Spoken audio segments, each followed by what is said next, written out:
أو في البيان، وليس هذا هو البيان الأول الذي يتطرق فيه المجلس الوطني لمدونة الأسرة، تطرق في السنة الماضية. نعم. علاش؟ لأنه أولا الحزب انتبه إلى هذا الموضوع، والأمين العام بالدرجة الأولى انتبه إلى هذا الموضوع منذ الإرهاصات الأولى التي بدأت تظهر، وبعض المحاولات ديال جس النبض في بعض القضايا. وممكن نقولوا بأن الأمين العام سي عبد الإله بن كيران كان سباقا في الخوض في هذا النقاش بكل وهذا ما لاحظناه. كان سباقا، بحيث أنه منذ الإرهاصات الأولى التي بدأت تظهر ديال محاولات زرع بعض المفاهيم. نعم. أو محاولات زرع بعض المهم الأمور ديال التي تجس النبض، سواء من ذكروا شكون اللي دارها باش سواء نعم. وزير العدل أو رئيسة المجلس الوطني لحقوق الإنسان. نعم. الحزب كان حاضرا. فاليوم المجلس الوطني الحالي كيف تعامل مع هذا الموضوع؟ أولا هو في واحد الجانب ديال الاعتزاز أولا بكون أن الدعوات النشاز التي كانت تحاول أن تخرج هذا الموضوع من سياقه ومرجعيته الإسلامية فشلت. والدليل على ذلك ما هو؟ وهو أن جلالة الملك باعتباره أميرا للمؤمنين أولا اختار منهجية حكيمة من بدايتها إلى نهايتها. من بدايتها فيها الجانب التشاوري الموسع من خلال اللجنة، يعني ما فيها حتى شيء حرج، الكل يدلي بدلوه.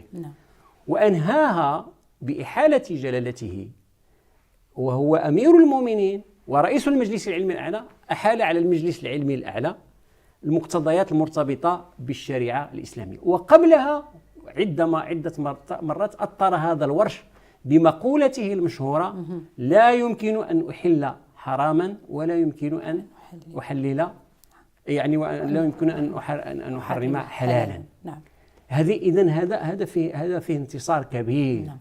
لأنه هذا لا يعني فقط، احنا شرنا لها في البيان واحد الإشارة لطيفة شرنا لها في البيان. هذا أولا هو الترسيخ ديال الأسس ديال الدولة المغربية قائمة على الدين الإسلامي، ثم كذلك الاعتبار للمكانة الدينية للمغرب في علاقته مع أشقائه بإفريقيا ومع عمقه العربي والإسلامي، باعتبار المكانة اللي عند المغرب كدولة إسلامية والمكانة اللي عند جلالة الملك كأمير المؤمنين.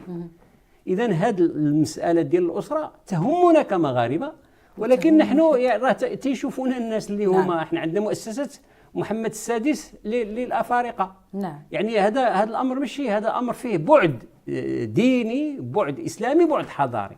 النقطة الثانية وهو أننا ثمنا الدور الهام الذي اطلع به المجلس العلمي الأعلى في هذه المحطة، واللي من بينها حسم أمور اللي هي كان يراد لها أو مراد البعض أن تخرج عن سياقها ديال المرجعية الإسلامية. قال هذه أمور لا يمكن حذفها. النقطة الثالثة وهو مع هذا كله انتبهنا إلى أنه بعض المقترحات ولا سيما كما وردت وكما قدمها وزير العدل، لأنه هو بحال كاينه المدونة الأسرة ديال المغاربة كاملين، وبحال السيد وزير العدل بغا يدير المدونة الأسرة ديالو في الدماغ ديالو هو. يعني هنا اللي عبرتوا عليه في البيان اليقظة والتدافع، يعني شنو كتعبروا بهذا اليقظة؟ شنو المعنى ديالها؟ المعنى ديالها لذلك حنا صدرنا مذكرة رسمية، لأنه بان لنا انطلاقا من بعض المقترحات التي قد تبدو للبعض بأنه فيها فائدة، أنها مقترحات ستهلك مؤسسة الأسرة.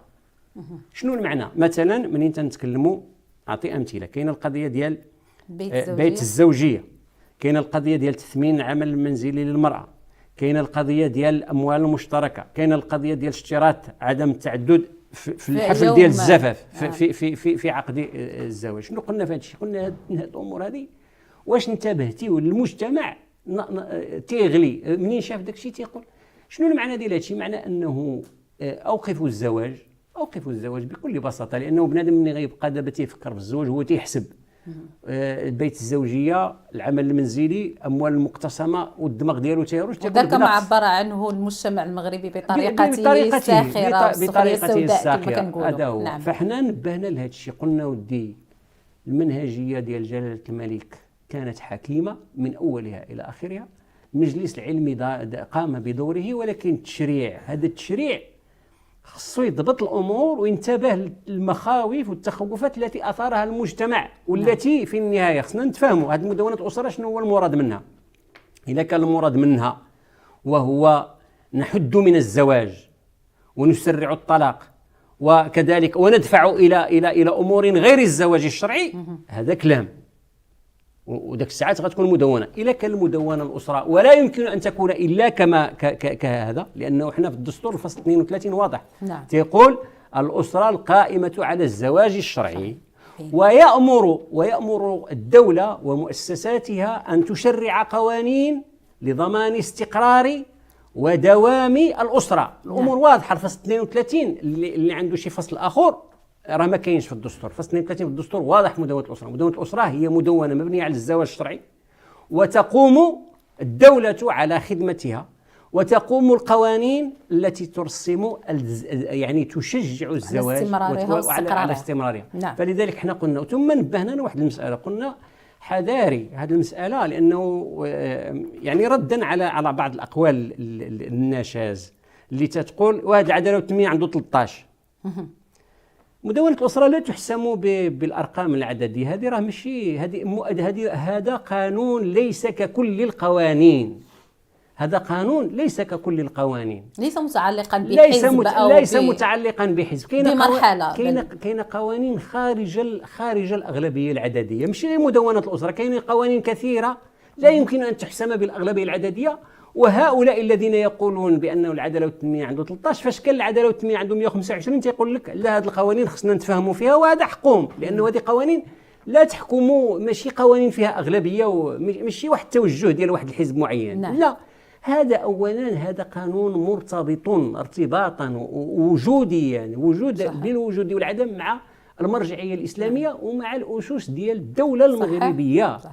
وبالتالي الذي ينبغي أن ثم مرتبطة بالمصلحة ديال المجتمع وديال الأسرة كيف ما جاءت في الدستور، وبالتالي لا يمكن أن تحسم بهذه. الذي ينبغي أن يحسمها هو أولا مدى احترامها التام والكامل للمرجعية الدينية، للمرجعية الوطنية، للتأطير الملكي، ولاستحضارها للمصلحة الفضلى للأسرة والمجتمع، والمصلحة الحقيقية ديال الأسرة والمجتمع. ورحنا شفنا النتائج ديال الإحصاء. نعم. خص الناس يمشيو يقراو الإحصاء اللي تابعين 0.3 ديال التعدد و800 و900 حالة في العام. نسبة العنوسة، يمشيو يشوفوا النسبة ديال العنوسة، يشوفوا النسبة ديال العزوبية الدائمة. العزوبية الدائمة وصلت 11%. نعم. العزوبية الدائمة يعرفها الإحصاء بأن الناس اللي ما عمرهم تزوجوا وصلوا 55 عام. نعم. والتراجع ديال الزواج ترجع ب 18% ما بين 2008 و 2022. الطلاق تزاد ب 60%. الطلاق تزاد، الزواج تراجع ب 18% والطلاق تزاد ب 60%. وهذا شنو كان النتيجة ديالو؟ النتيجة ديالو أنه أولا الأسر التي الخصوبة بعد أولا الأسر التي يعني تتكلف بها نساء وصلت ل 19%. كانت 16% طلعت. علاش ارتفعت؟ لأنه الطلاق. علاش ارتفعت؟ لأنه ما بقاش الزواج. ثم هادشي كله شنو عطانا المعدل ديال الخصوبة. نعم. هبطنا على المعدل، ماشي النسبة هبطنا على المعدل الذي يضمن تجديد الأجيال واستمرار. إذا كان هاد الناس هما حداثيين وتيهضروا بالعلم وبالمنطق، يقراوا الإحصائيات ويديروا مدونة اللي تعالج هذه الإحصائيات. هم تابعين 0.3. هذه المدونة اللي باغين هما المدونة التي تعالج نصف 0.3. أما المدونة التي تعالج يعني الزيادة ديال الطلاق والتراجع ديال الزواج والتراجع ديال نسبة الخصوبة وديال النمو الديموغرافي، هذه لا غرض لهم بها. يعني هنا كيف ترون أفق مراجعة المدونة، خاصة في ظل المبادرة ديال الحكومة بإحداث لجنة قطاعية مفتوحة على مجموعة من الأطراف؟ هو بقدر ما أن هذه اللجنة هي بداية استجابة المخاوف الكبيرة التي أثارها المجتمع، وكذلك ومن ضمنها بكل تواضع ملاحظة العدالة والتنمية. نعم. لأنه في الأول بان بأنه وزير العدل بغى يدير يديه على ديك المدونة باش يدير المدونة ديالو، وراه وشافوا أولا التصريحات ديالو اللي هي في موضوع اللي هو يعني كبير، اللي خصو يجي يتكلم فيه بوقار ويقدم فيه أدلة بوقار وباحترام. جا تيضحك تيتفلى، وبالتالي هذه ضربة لوزير العدل. ولكن مع ذلك هذا لا يعني بأنه المجتمع خصو يهبط يديه، المجتمع خصو يبقى حاضر، لأنه يعني في النهاية اليقظة التي تحدثتم لا اليقظة هي هذه، لأنه في النهاية اللجنة هذه مزيان أنه هناك لجنة. هذا الملف هذا ما بقاش ما بين يدير وزير العدل الذي يتصرف بنزاكية وبطريقة غير محترمة ولا تليق بوزير عدل وفي التعامل مع مدونة الأسرة. ولكن احنا دخلنا يعني وزير، ها هو كاين وزير الأوقاف، ها هي كاين الأمانة العامة، ها كاين، ولكن في نفس الوقت ينبغي الحذر، لأنه في النهاية المخرجات هي اللي مهمة، ماشي غير نجيو نبردوا المجتمع نقولوا لي راه درنا لجنة موسعة ودخلنا فيها الفقهاء ومن بعد تكون المخرجات شيء آخر. المخاوف التي أثارها المجتمع وأثارها ممثلوهم عبر من مثل المعارضات ديال حزب العدالة والتنمية ينبغي أن ينتبه إليها مرة أخرى. هذا الورش هذا ماشي ورش، هذا ماشي ديربي، هذا ورش ديال المعقول. راه كيف ما تيقولوا الفقهاء الزواج جده جد وهزله جد. الزواج جد، وبالتالي والأسرة جد، وبالتالي التعامل مع هذا الورش ينبغي أن يكون مطبوعا بالجدية وبالانتباه إلى مخاوف المجتمع اللي هو بغى يبقى شد في الدين ديالو وبغى يبقى شد في الأسرة ديالو، لأنه الأسرة هي الأساس ديال المجتمع وهي الخلية الأساسية للمجتمع. الأسرة ماشي كمرأة معزولة ولا كرجل معزول ولا هي حاضنة الأسرة بكل شيء. الأسرة بالمرأة والرجل والطفل والجد والجدة والخال والخالة والعم والعمة والأخ والأخت، يعني كلها. هذا هو اللي تيجعل المجتمع يعيش في أمن وأمان. وحتى الإشكاليات الاقتصادية والإشكاليات الاجتماعية يمتصها، لأنه هذا الاستقرار في النهاية إلا رجعنا في أسرة معزولة وفي تناحر بين أفرادها، بين عمها وعمتها وبين أخيها وبين هذا كاين مشاكل اجتماعية واقتصادية حقيقية. صحيح. هذه المشاكل الأسرة تساعد على حلها، تساعد الدولة على حلها، تساعد الحكومة على حلها، وتضمن الاستقرار ديال البلاد. هذا هو الأساس، هذا الشيء اللي خص ينتبهوا ليه هاد الناس. إلا ضربتي الأسرة راه ضربتي الأسس ديال الاستقرار ديال المجتمع وضربتي الخلية الأساسية ديال المجتمع، أو بمعنى أدق الركيزة اللي واقف عليها